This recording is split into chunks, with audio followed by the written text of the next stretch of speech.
আল্লাহ ছাড়া কোনো ইলাহা নাই, কোনো মাবুদ নাই।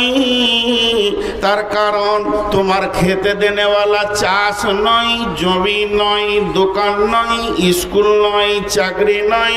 তোমার রুজির মালিক তোমার আপনার কিনা ব্যবসা বাণিজ্য নয়। যে যে অবস্থায় আছো ছেড়ে দাও, যার হাতে রুজি তার কাছে তুমি পৌঁছিয়ে যাও। আমি সাক্ষ্য দিচ্ছি আল্লাহ ছাড়া কোনো ইলাহা নাই। দ্বিতীয়বার সাক্ষী দিচ্ছি আশহাদু আন্না মুহাম্মাদার রাসূলুল্লাহ। আমি আরো সাক্ষী দিচ্ছি নবী মুহাম্মদ সাল্লাল্লাহু আলাইহি ওয়াসাল্লাম আল্লাহর প্রেরিত রাসূল। কেন এই সাক্ষীটা দিলাম? তুমি চাকরি ছেড়ে স্কুল থেকে মসজিদের দিকে বের হয়েছো, তুমি বের হয়েছো মাঠে থেকে, তুমি দোকান থেকে, ব্যবসা থেকে, চাষ থেকে, সবাই মসজিদের দিকে আসছো। তবে শুনে নাও, যে কেউ সিপিএম করো, কংগ্রেস করো, তৃণমূল করো, এসোসিয়াই করো, আরএসপি করো, আর কি করো, মসজিদের ভিতরে কোনো মতান্তর পথ মত এবং সেখানে কোনো দল চলবে না। ওখানে নামাজ হবে একমাত্র নবী মুহাম্মদ সাল্লাল্লাহু আলাইহি ওয়াসাল্লামের মতে, তিনার আদর্শে। এই পৃথিবীতে যদি তুমি কামিয়াবি দেখতে চাও, তুমি যদি সফলতা নিতে চাও, পৃথিবীর কোনো নিয়ম কানুন চলবে না, চলবে তো নবী মুহাম্মদ সাল্লাল্লাহু আলাইহি ওয়াসাল্লামের চলবে। হাইয়া আলাস সালাহ, এসো এসো তোমরা নামাজের জন্য এসো। হাইয়া আলাল ফালাহ, এসো তোমরা সফলতার দিকে এসো। এই নামাজের ভিতরে দুনিয়াতে সফলতা, কবরতে সফলতা, হাসরেতে সফলতা, পুলসেরাতে সফলতা, জাহান্নাম থেকে মুক্তির সফলতা। এ বিরাট সফল নিয়ে নামাজ এসেছে, ওর কাছে হাজিরি দাও। এবার আল্লাহু আকবার, আল্লাহু আকবার, আল্লাহ বড়, আল্লাহ বড়। তুমি মসজিদ থেকে বেরিয়ে যাও, লা ইলাহা ইল্লাল্লাহ, আল্লাহ ছাড়া কোনো মাবুদ নাই।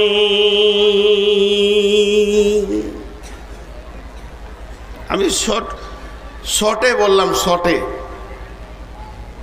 তার মানে সফলতার জন্য ডাকছে। 5 বন্ধুতে আমরা বসেছি, বিজনেস করব।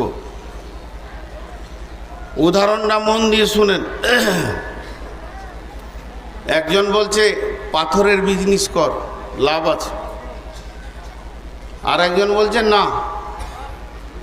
একমাত্র বালির বিজনেসে লাভ আছে। বলছে এসব ভেজাল ছেড়ে দে, কাশ্মীর থেকে টাটকা ফল নিয়ে আয়, এটা লাভ আছে। যার যা মাথায় আছে সে সেই দিকে সফলতা দেখছে। আরেকজন বলছে ফলেও হবে না, অন্ধ্র থেকে মাছ নিয়ে আয়।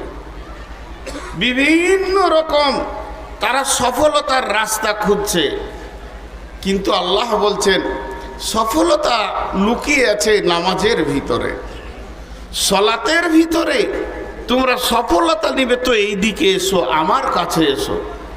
জি, এখানে এসো, সফলতার পূর্ণাঙ্গ জায়গাটা আমি তোমাদেরকে দেখাচ্ছি। কিন্তু এতক্ষণ গবেষণা করলাম, আসল জায়গাতে গিয়ে পৌঁছালাম না। একটা উদাহরণ দিলে বুঝতে পারা যায়। কদিন আগে কাবিলপুরে এই চিন্তামণি ফতেপুরে বক্তব্য রাখলাম। বক্তব্যের বিষয়বস্তু ছিল আজকে মুসলমানদের এত বিপর্যয় কেন, কেন এই অবস্থা? তার একটাই কারণ। কারণটা কি? আপনি একটা কাগজ আর কলম নিয়ে বসে যান, ভারতের যত মন্ত্রী আছে কেউ এদের ওপরে রাজি নাই, এদের ওপরে কেউ রাজি নাই। না প্রধানমন্ত্রী, না অমিত শাহ, না যোগী, আরো সব খবিস শয়তানেরা ভিতরে লুকিয়ে আছে যারা মুসলমানদের উপরে রাজি নেই। ও কথাকে জমার খাতায় রেখে দেন, ও কথা জমার খাতায় রেখে দেন। ওদেরকে একদম গুরুত্ব দিয়েন না।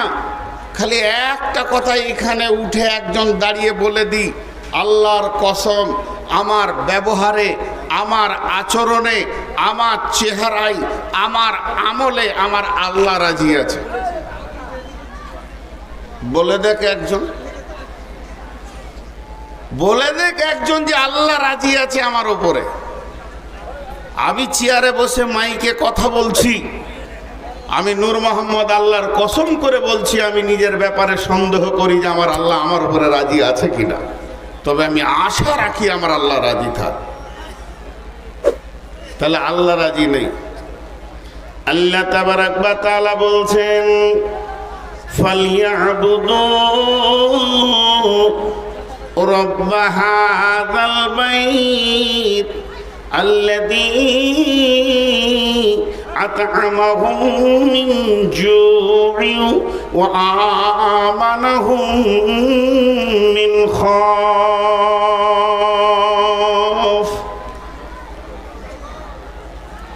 এইটা কাবাকে কেন্দ্র করে নাজিল হয়েছে, কাবা ঘরের দিকে। এখন আপনাদেরকে আমি একটা কথা জিজ্ঞেস করি, এই ঘরটা কি? মাদ্রাসা। এই ঘরটা কি? আরো কিছু। পাশের ঘরটা কার? আব্দুল সালামের। ওই ঘরটা কার? হবিবুর রহমানের। এই ঘরটা কার? সেলিম উদ্দিনের।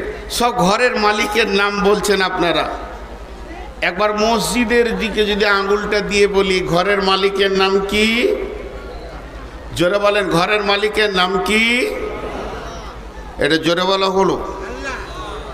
ঘরের মালিকের নাম। এবার এই ঘরের দিকে আঙ্গুল তুলে আমি ওই আয়াতটা পড়ছি, ফালিয়াবুদু রব্ব হাযাল বাইত আল্লাযী আত'আমাহুম মিন জু'ইন ওয়া আমানাহুম মিন খাউফ। হে শঙ্করপুর এলাকার লোক, জামিয়ার মাদ্রাসায় যতগুলি যুবক, বৃদ্ধ, নারী, পুরুষ জমা হয়েছে, আজকে আমরা এখানে এসেছি কেন? নিজের জিন্দেগিটাকে সফলতায় পৌঁছানোর জন্যে। আমি গাড়ে পড়েছি, আমি বেলাইনে আছি, আজকে আমি সফলতা নেওয়ার জন্যে এসেছি, নিজেকে বাঁচানোর জন্যে এসেছি। এবার আপনারা আমাকে বলছেন, ও নূর মোহাম্মদ, ও মৌলানা মনিরুল ইসলাম সাহেব, একবার বলে দাও এই রাস্তায় যাব না এই রাস্তায় যাব, সফলতা নিতে হবে, কোরআন কি বলছে? তখন আমি আপনাদেরকে বলছি, চলো এই ঘরটার দিকে তাকাও। এইটা নয়, এই ঘরটার মালিক যে আছে, ফালিয়াবুদু রব্ব হাযাল বাইত, এই ঘরের মালিকের তোমরা ইবাদত করো, সাজদা করো, ওর পায়ের নিচে মাথাটা ঠুকে দিয়ে ডুকরে ডুকরে কাঁদো। যদি ওকে রাজি করতে পারো তাহলে কি পাবে? আল্লাযী আত'আমাহুম মিন জু'ইন ওয়া আমানাহুম মিন খাউফ।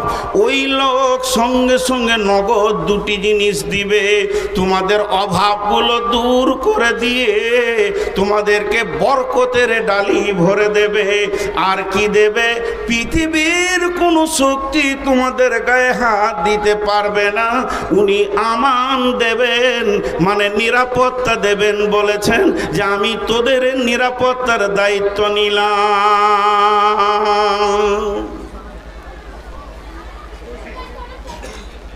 কে কার কথা শুনে?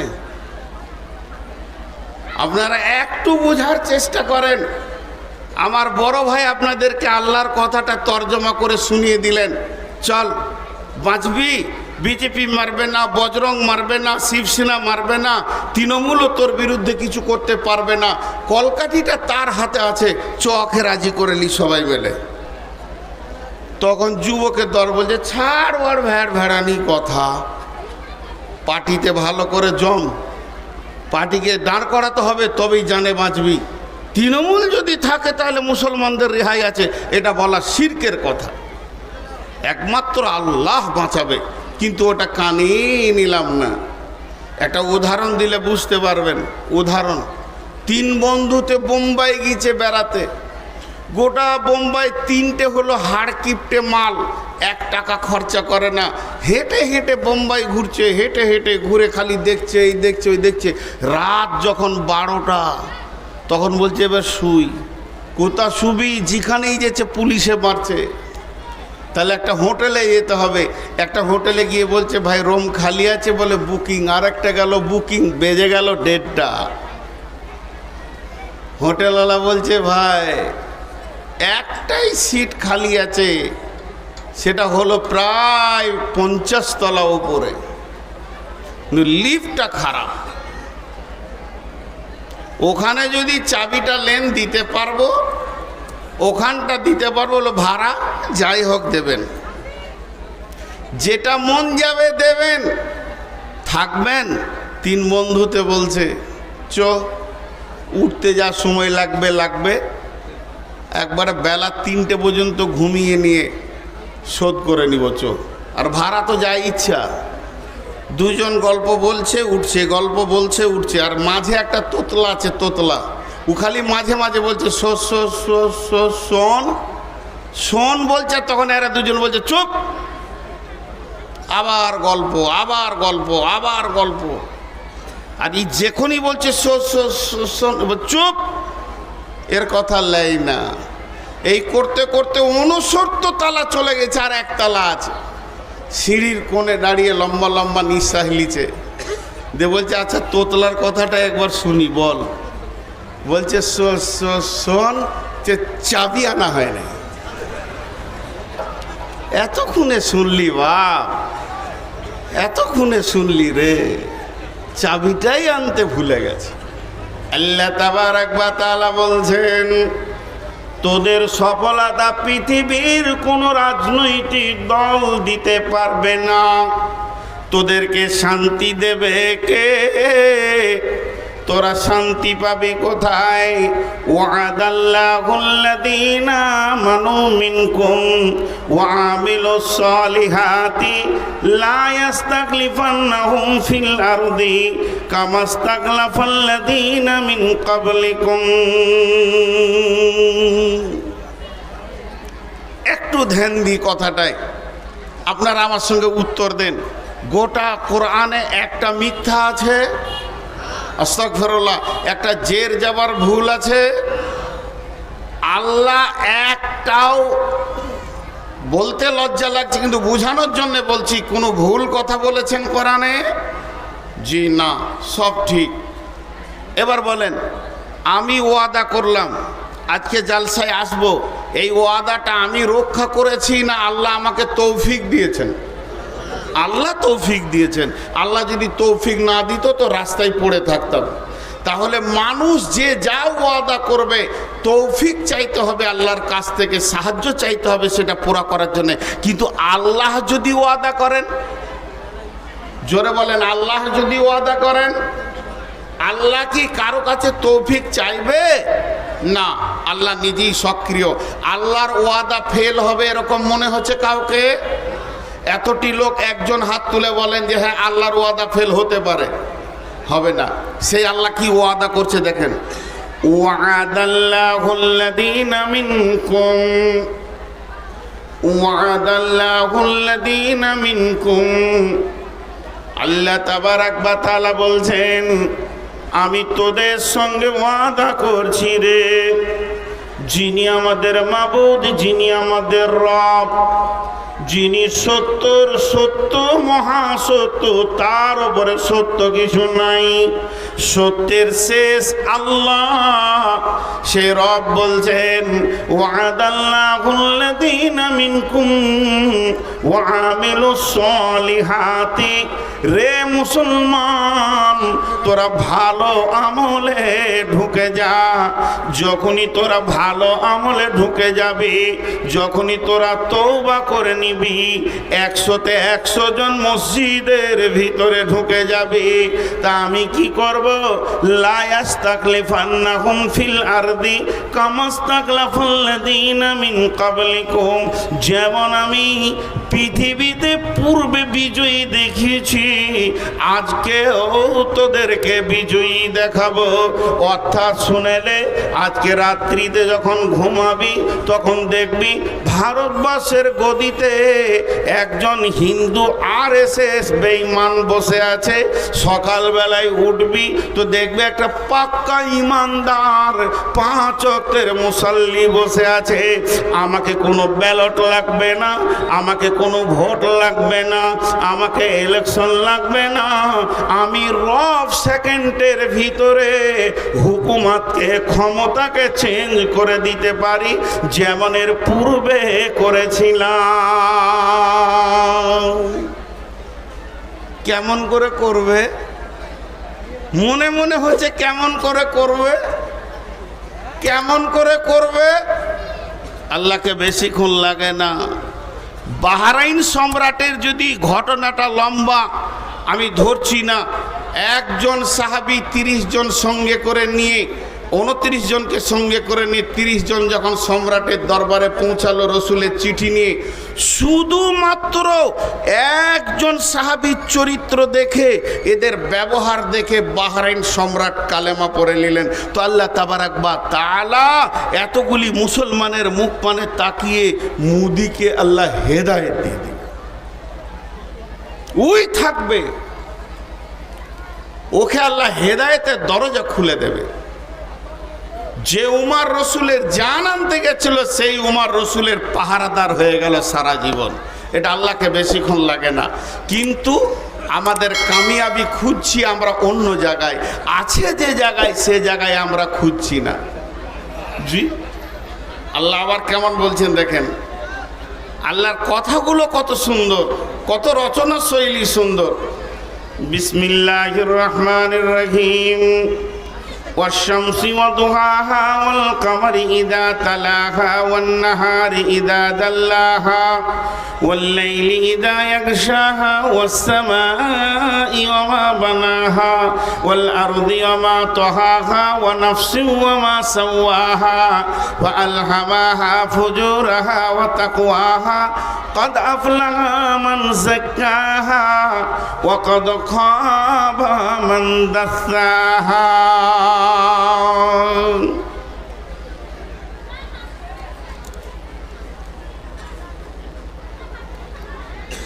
এরা বসছে না কেন? আহা, না, গরম পানি তো জাহান্নামে।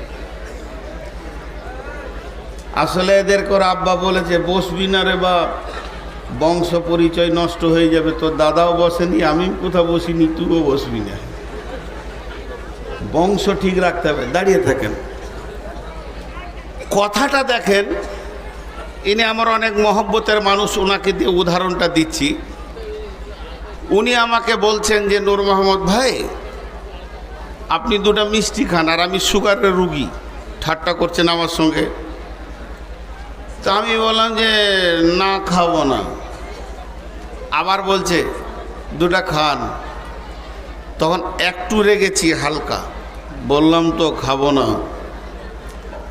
উনি আমাকে রাগাবার জন্য বলছে না, 2টা খান। তখন আমি রেগে যে বললাম, বলছি আমি সুগারের রোগী, আমি মিষ্টি খাবো না। সাউন্ডটা একটু বাড়লো, কিন্তু উনি খুব চিটি মাল।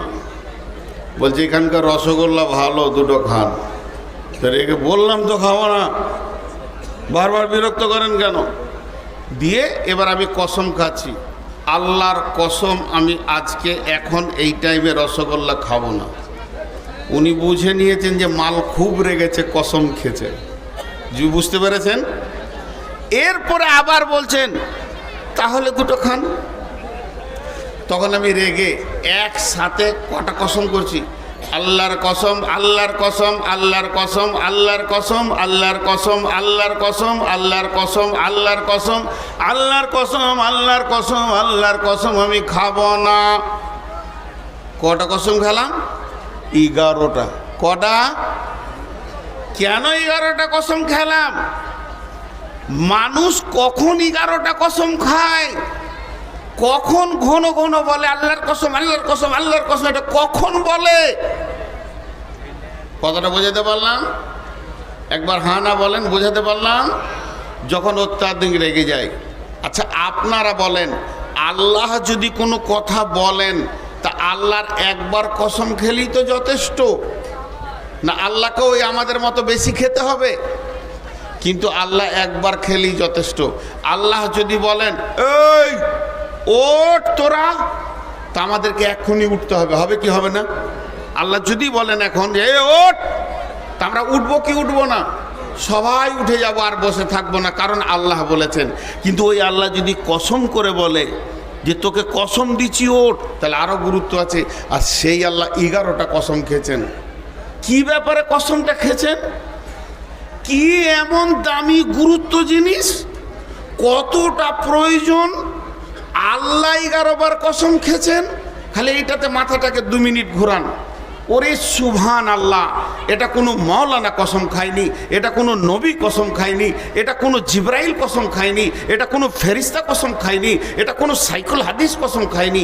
স্বয়ং আরশের গদিতে যে বসে আছে, সারা পৃথিবীর প্রাণগুলো যার মুষ্টিতে, যে 1 সেকেন্ডে জান্নাতিকে জাহান্নামী, জাহান্নামীকে জান্নাতি বানাতে পারে, যার বিরুদ্ধে কেউ কিছু করে নিতে পারবে না, তিনি সমস্ত পৃথিবীকে মুষ্টির মধ্যে রাখেন। এই রকম ক্ষমতাবান আমাদের জন্য 11 বার কসম খেয়েছে কেন? এর উত্তর হচ্ছে, মানুষের অভ্যাস হচ্ছে কসম না খেলে ওর গা ভিজে না। মানুষের অভ্যাস কি? কসম না খেলে ওর গা ভিজে না, ওর গায়ের বেশ ব্যথাটা মরে না। তা আল্লাহ কসম খেয়েছে 2টি জিনিসের জন্য। 2টি জিনিস, একটাও বলা যেতে পারে। এবার দেখেন কসমগুলো।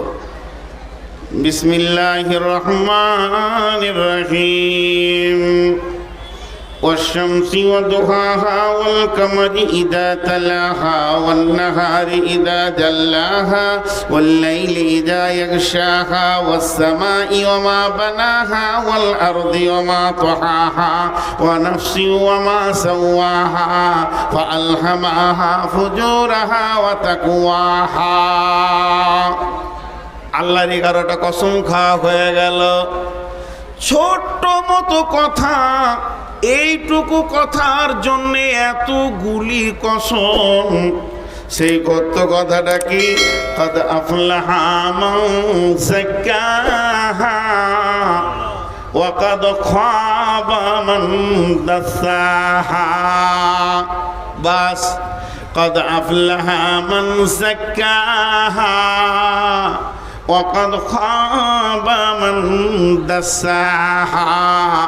আল্লাহ এতগুলি কসম, এত লম্বা কসম, এত মজবুত কসম, এত রাগান্বিত কসম, এতগুলি কসমের পর মাত্র 2টি ছোট কথা বললেন।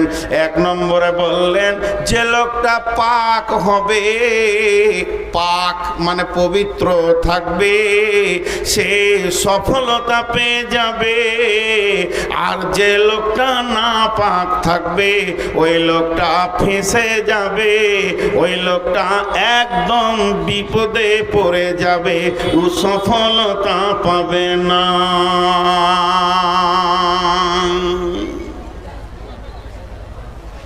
আমি বুঝাতে পারলাম? এতগুলি লোক একবার বলেন, যে পাক থাকবে সে কি হবে? সফল হয়ে যাবে। আর যে নাপাক থাকবে সে কি হবে? ফেঁসে যাবে। আর একবার বলছি, যে পাক থাকবে সে কি হবে? সফল হবে। আর যে নাপাক থাকবে সে কি হবে? ফেঁসে যাবে। আমি আর বড় ভাই 2জন হাঁটছি মসজিদের দিকে, গেটে গিয়ে ছাড়াছাড়ি। উনি ঢুকে পড়লেন, আমি ঢুকলাম না। নূর মোহাম্মদ এসো না, আমি নাপাক আছি, আমি নাপাক আছি। আমি আর ঢুকলাম না। দুটি মেয়ে একসঙ্গে মসজিদের দিকে হাঁটছে, একটা মেয়ের মেন্স হয়েছে, একটা হয়নি। ও ঢুকে গেল, এই ঢুকলো না, বলে আমি নাপাক আছি। যে নাপাক হলো সে পেছিয়ে গেল গেট থেকে, আর যে পাক হলো সে ঢুকে গেল। তো আল্লাহ বলছে একদিন সফল আর অসফলের বিচার হবে। সেই দিন বাঁচবে কে? যে পাক থাকবে, পবিত্র থাকবে, ও বেঁচে যাবে। আর যে নাপাক থাকবে ও কি হবে? ফেঁসে যাবে। আমার সঙ্গে কথার উত্তর দেন, তাহলে সামনের দিকে এবার আগাবো। সফলতা পাবে কে? যে পাক থাকবে, আর যে নাপাক থাকবে সে কি হবে? ফেঁসে যাবে। বুঝে ফেলেছেন? তাহলে আর জালসা শুনতে হবে না। এখন সোজার উঠে পড়েন, গামছা নিয়ে একদম নদীর ধারে, নদীতে চলে যান, পুকুরে চলে যান, সাবান নিয়ে মাথা থেকে পা পর্যন্ত ময়লাকে কুচলে তুলে পরিষ্কার পরিচ্ছন্ন হয়ে যান, জান্নাত পেয়ে যাবেন। জান্নাত পেয়ে যাবেন। মা বোনেরাও বাড়ি চলে যান, গোসল টোসল করে পরিষ্কার পরিচ্ছন্ন হয়ে একবারে লিপস্টিক লাগিয়ে এলেন, জান্নাত চলে যাবেন। কারণ আল্লাহ বলেছেন যে পাক থাকবে সে বেঁচে যাবে, যে নাপাক থাকবে সে ফেঁসে যাবে। ব্যাখ্যা বুঝতে ভুল হচ্ছে, ব্যাখ্যাটা বুঝতে ভুল হচ্ছে, কোনো সময় বুঝতে ভুল হয়। জি, আল্লাহ রসুলের দুটা বিবি ছিল, সবসময় হাঁড়ির পাশে হাঁড়ি যেমন খাটার খাটার খাটার খাটার লেগে থাকতো। ওই দুজনাকে আয়েশা আর জাইনাব, আয়েশা আর জাইনাব। আয়েশার দাবি আমি কুমারী বিবি, আমাকে অন্য স্বামী দেখেনি, তার মানে জাইনাবকে ইশারা করে বলে দিলে তোর আগের স্বামী ছিল, তোর গাটা জ্বলে গেল। তখন ও বলে দিলে আমি আর রসুল একই বংশের, তুই তো অন্য জায়গা থেকে এসেছিস, ইয়ারও গাটা জ্বলে গেল। জি, কারণ ফুফাতো বোনের সঙ্গে রসুলের বিয়ে হচ্ছে, তাহলে এই যে গা জ্বলে যাচ্ছে এদের খ্যাটের ম্যাটের লেগে আছে। তো বিশ্বনবী একদিন বললেন যার হাত বড় হবে, বিবিদের মাঝে বললেন যার হাত বড় হবে সে আমি মরার পরে পরে তার সঙ্গে আমার প্রথম মোলাকাত হবে, তার সঙ্গে আমার প্রথম দেখা হবে আমার বিবিদের ভিতরে। তার সিরিয়ালটা এমন লেগে যাবে, আমি নবীর মোলাকাতে সে প্রথম চলে যাবে। যতটি বিবি ছিল তার মধ্যে জাইনাব ছিল একটু শর্ট সাইজের, একটু শর্ট। আয়েশাও কি বলছে, জাইনাব আয় হাতটা মাপি। আচ্ছা, ওর জানটা জ্বলবে না? ও দেখছে যে শর্ট, আর ওকেই বলছে তোর হাতটা মাপি। কিন্তু বন্ধুরে, যেদিন বিশ্ব নবী পৃথিবী থেকে চলে গেলেন, বিবিদেরকে পৃথিবীর মাটিতে রেখে তিনি জান্নাতের পথে চলে গেলেন, সেই দিন যতগুলি বিবি বেঁচে ছিলেন তার ভিতরে প্রথমেই যে বিবিটা দুনিয়া ছেড়ে চলে গেলেন জান্নাতের পথে, ওই আল্লাহর পথে পড়ে গেলেন, ওই মেয়েটি ছিল জাইনাব, যেটা শর্ট সাইজের। উনি আগে চলে গেলেন।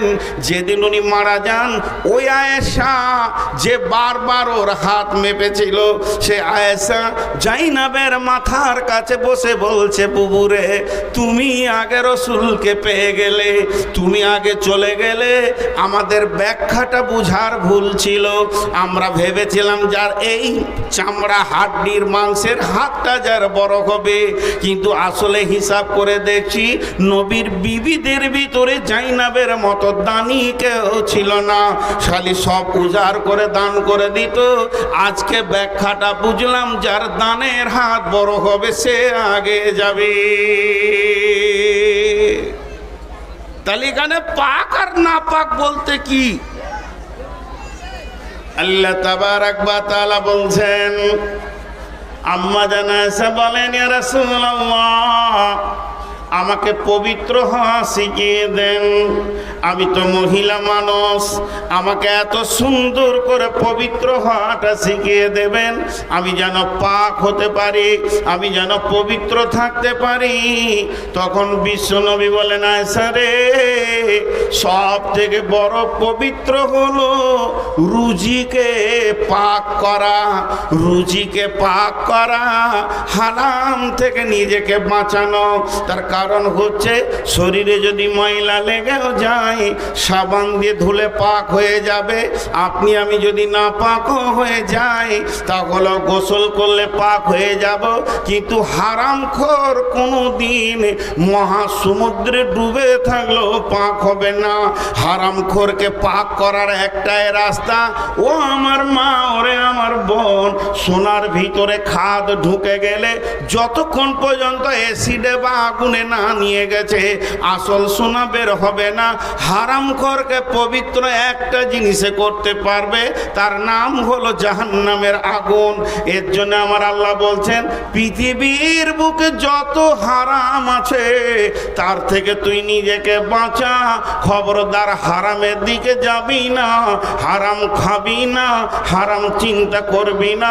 কদ আফলাহা মান যাক্কাহা, যে নিজেকে হারাম মুক্ত করতে পারবে ওই লোকটা বেঁচে যাবে, কামিয়াবি পাবে, সফল কাম হবে।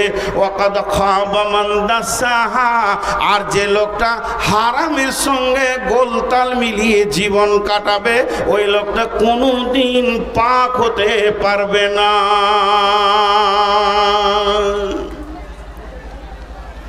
কথাটা বোঝাতে পারলাম? আরে হ্যাঁ না বলে না? সুদ খোয়া হালাল না হারাম? হালাল। মাশাআল্লাহ, এই গাঁয়েই বাস করবো রে ভাই। আপনি এগুলো শিখাচ্ছেন নাকি? দেখেন ভালো মৌলবি পেয়েছেন আপনারা। সুদ খোয়া, সুদ খোয়া হারাম। তো সব থেকে বড় সুদখোরের নাম হচ্ছে হযরতে আব্বাস রাদিয়াল্লাহু তাআলা আনহু, রসুলের নিজের চাচা। আরবে এত বড় সুদখোর আর কেউ ছিল না, বুঝছেন? কিন্তু হযরতে আব্বাস যখন কালেমা পড়লেন, নিজেকে পবিত্র করতে গেলেন, রাসূলুল্লাহ সাল্লাল্লাহু আলাইহি সাল্লামের কাছে তৌহিদের পানিতে গোসল করতে গেলেন, তো উনি আল্লাহ রসুলের কাছে কালেমা পড়লেন, আশহাদু আল্লা ইলাহা ইল্লাল্লাহু ওয়া আশহাদু আন্না মুহাম্মাদান আবদুহু ওয়া রাসূলুহু। কালেমা পড়া হয়ে গেল। কালেমা যে শেষ হয়ে গেল, বিশ্বনবী ঘোষণা দিয়ে দিলেন, ও আরবের মাটির লোক, আমার চাচা এতদিন বেঈমান ছিল, সে সুদের ব্যবসা করেছে, আজকে সে কালেমা পড়ে নিয়েছে, আর আমার চাচা সুদ খাবে না এমন গোসল করেছে, আর ময়লার সঙ্গে নিজেকে মিশাবে না। অতএব তোমরা যারা আমার চাচার কাছে টাকা ধার নিয়েছো সুদের ওপরে, তারা আজ থেকে শুনে নাও, তোমাদেরকে আর সুদ লাগবে না, শুধু আসলটাই দিলে হয়ে যাবে। এই ঘটনা যখন বিশ্বনবী বলে দিলেন আরবের লোককে, তখন একজন দৌড়ে গিয়ে বলছে, ও আব্বাস, তুমি কি বড় লস করলে আব্বাস, তোমার ভাতিজা, তোমার ভাইপো, তোমার ভাস্তা এমন ঘোষণা করে দিল মজলিসে, আমার চাচার আর সুদের টাকা লাগবে না, তোমার তো লাখ লাখ টাকা লস হয়ে গেল। হযরত আব্বাস যে ঘোষণা দিয়েছে, ও আরবের লোক শোনো, মক্কার লোক, মদিনার লোক শোনো, আমি এতদিন বেঈমানি জগতে ডুবেছিলাম, মুশরিকের চেম্বারে ডুবেছিলাম, এত জঘন্য জায়গায় ডুবেছিলাম, ওই জন্যে আমার হাতে পায়ে যেমন পায়খানা পেশাব লাগে, সুদ মদ সবই লেগেছে। আজকে আমি তৌহিদের পানিতে গোসল করে নিজে পবিত্র হয়ে গেছি, আর আমার গায়ে ময়লা নাই, এক তিল ময়লা নাই, আমি পরিষ্কার হয়েছি। আমার ভাতিজা আমাকে পরিষ্কার করে দিয়েছে, পূর্বের গুনাহ আমার মাফ হয়ে গেছে, আমার গায়ে একটা কলঙ্কের দাগ নাই। তো আমি আল্লাহ পেয়েছি, রসুল পেয়েছি, পবিত্র দিন পেয়ে গেছি। এই খুশিতে আমার ভাতিজা যে ঘোষণাটা করেছে সুদ লাগবে না, আসলটা লাগবে, যোগ্য ভাতিজা ঠিক কথা বলেছে। তবে আমি আর একটু অফার দিছি, আমি আসলটাও মাফ করে দিলাম। ঈমান আনার সঙ্গে সঙ্গে কাজ কেমন? তাহলে বলেন, এদের সাবানটার ভিতরে কয়লা ছিল না, কাপড় কেচেছে, কাপড় সাফ। আর আমি নামাজি, আমি পরেশগার, আমি আলদাবাই, আমি মিথ্যা বলি, আমার সুদের ব্যবসা আছে, আমার এনজিও আছে, আমার অনেক গ্রুপের সঙ্গে টাকা দেওয়া আছে মা বোনেদের, অথচ ও নামাজি। আচ্ছা বলেন, ও পবিত্র আছে? সাদা কাপড়ে পেশাব পায়খানা সব কিছু লেগে আছে। আল্লাহ বলছে তুই ফেঁসে গেছিস, হয় পরিষ্কার সাদা হ, আর না হয় ময়লা নিয়ে থাক। আপনাদেরকে বোঝাতে পারলাম? আমি এতক্ষণ কি বুঝালাম? টোটাল আমার বক্তব্য আমি 1 ঘন্টা দিয়ে ফেলেছি। 1 ঘন্টায় আপনাদেরকে কি দিলাম? যদি এখন জালসাটা বন্ধই হয়ে যায় বা আমি মারা যাই, আগামী কাল সকালে আপনার বিআই আপনাকে ফোন করে বলবে, ভাই জালসাটা হলো? বলে হ্যাঁ হয়েছে। ভাই নূর মোহাম্মদ এসেছিল? বলে হ্যাঁ এসেছিল। তো মারাই গেল। তো উনি বক্তব্য রেখে গেছেন মাত্র 1 ঘন্টা। 1 ঘন্টায় আপনি কি পেয়েছেন? আপনি বলবেন আমি 1 ঘন্টা তো ওনার কাছ থেকে একটা জিনিস পেয়েছি। আল্লাহর কাছে যদি সফল পেতে হয় তো নাপাক হারাম থেকে নিজেকে বাঁচাতে হবে। যে হারাম থেকে বাঁচবে সে সফলতা পেয়ে যাবে। আর সফলতাটা কত গুরুত্ব, সফলতাটা কত গুরুত্ব, সফলতাটা কত গুরুত্ব, সফলতাটা কত গুরুত্ব। ওহি বন্ধ হয়ে গেছে, নতুন হাদিস তৈরি হচ্ছে না, কিন্তু আল্লাহর তরফ থেকে সফলতার ডাক প্রতিদিন 5 বার চলছে। চলছে কি চলছে না? এরা হ্যাঁ না বলে না। আর ওই বেটা ছেলেটি ওই দিকে দাঁড়িয়ে আছে, তোদের শাশুড়ি ওই দিকে আছে নাকি রে? বেয়াদবের দল, পানি খায়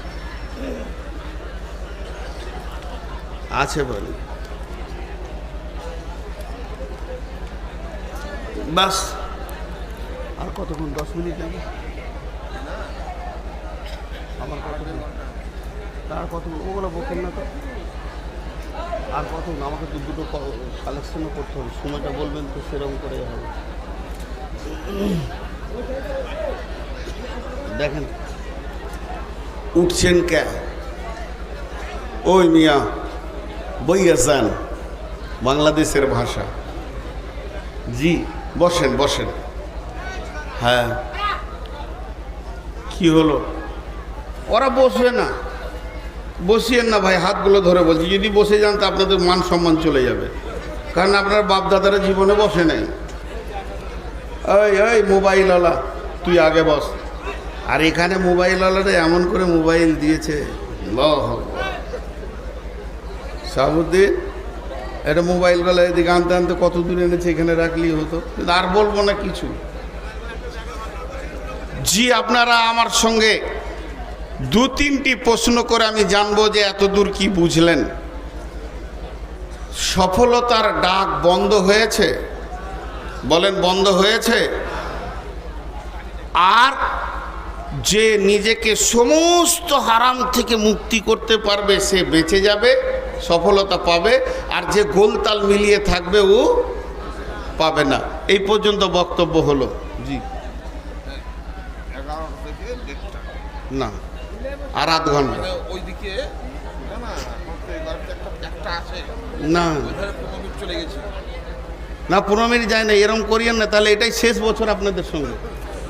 মানে আমি একটা সুগারের রুগী, 480 সুগার নিয়ে বকছি, আর এই টেনশনগুলো নেব না। পরিষ্কার কথা। 2.5 ঘন্টা অত আমার বাপেরও দম নাই যে 2.5 ঘন্টা আপনাদের এখানে বকতে আসবো। 2 ঘন্টা 1.5 ঘন্টা সব জায়গায় বললাম এবছর 1.5 ঘন্টা। হ্যাঁ না পারবো না 2 ঘন্টা। মেশিন লয় মানুষ, চাপ সৃষ্টি করবেন না, পেছন থেকে বলে দিচ্ছি।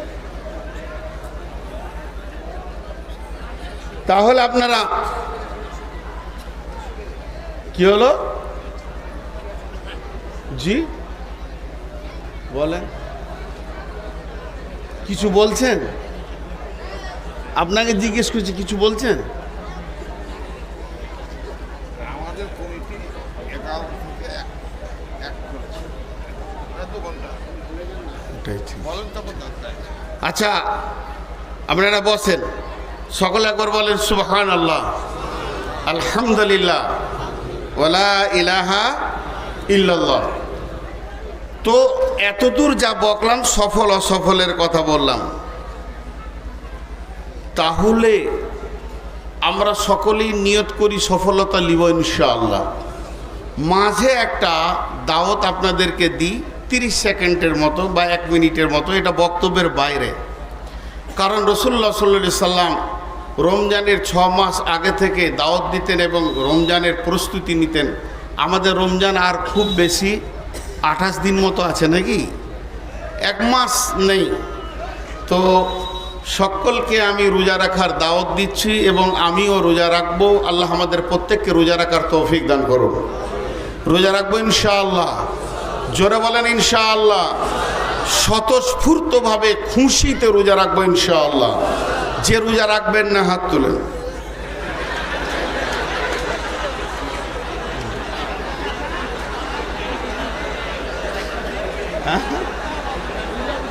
উল্টা বুঝেছে।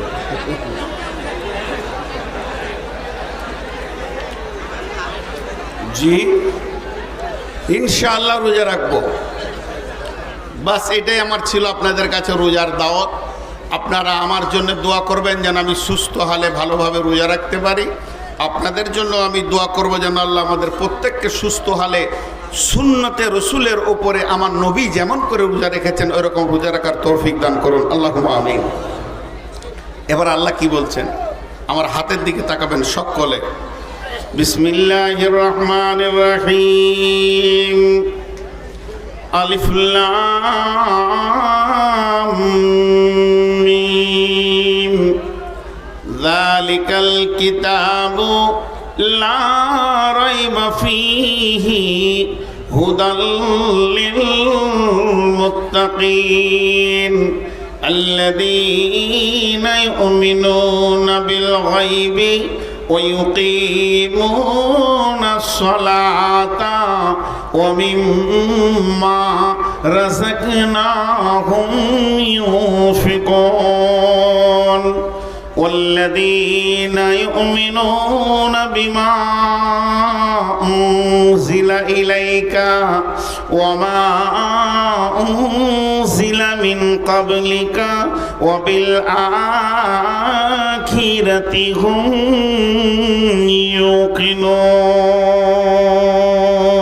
يوقنون। আল্লাহ কয়টা কথা বললেন? 8টা। কয়টা বললেন?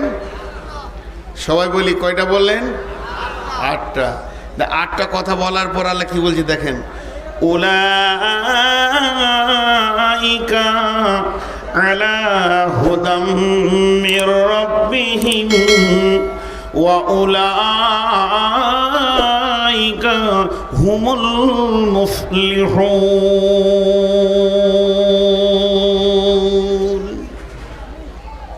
এই 8টা গুণ যার ভিতরে আছে, আল্লাহ বলছে এরাই আল্লাহর সঠিক পথে আছে এবং এরাই কামিয়াবি পাবে, এরাই সফল কাম হবে।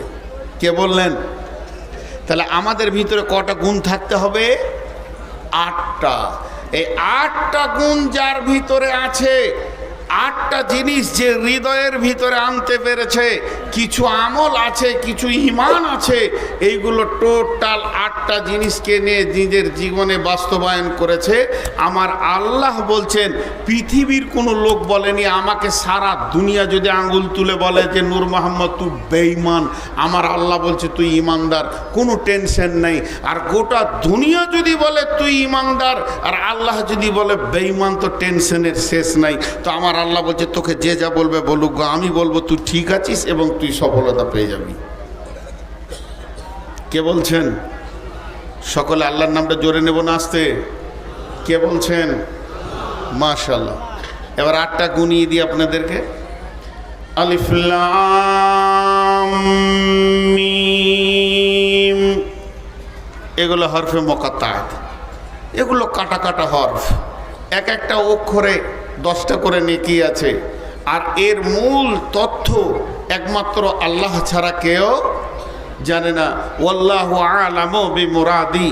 এই আলিফ লাম মিম, আলিফ লাম মিম, আলিফ লাম র, আবার কাফ সদ, তো কাফ আইন হা, এইগুলো যে যতগুলো হরফে মুকাত্তাআত কোরআনের ভিতরে এসছে, ইয়াসিন নুন, এইভাবে যে কোরআনের ভিতরে হরফে মুকাত্তাআত আছে, এই হরফে মুকাত্তাআতগুলো কি গভীর তথ্য আছে আর কেনই বা এইভাবে হরফগুলো আছে, টোটাল খবরটা কে জানেন? আল্লাহ বাস। কিন্তু এক বেঈমানের দল, কথা সাইডে বেড়ে যাচ্ছে, না বলে থাকতে পারছি না। বেঈমানের দলরা বলে যে এর আসল তথ্য আমাদের পীর সাহেবের কাছে আছে। জি বলে কি বলে না, যে পীর সাহেবের কাছে আছে। এর তথ্যবহুল কথা পীর সাহেব ছাড়া কেউ জানে না। পীর সাহেব নিজেই জানে না যে ও কোন অবস্থায় আছে, আবার ইয়ার তথ্য কথা বলবে। জি, এর কোরআনে মহাসত্যের ভিতরে মহা সংশয়কে আল্লাহ রেখেছেন। আল্লাহ যতটা আমাদের প্রয়োজন অতটা দিয়ে দিয়েছেন, বাকিটা নিজের হাতে কন্ট্রোলে রেখেছেন। এর জন্য এর খবর আল্লাহ জানেন।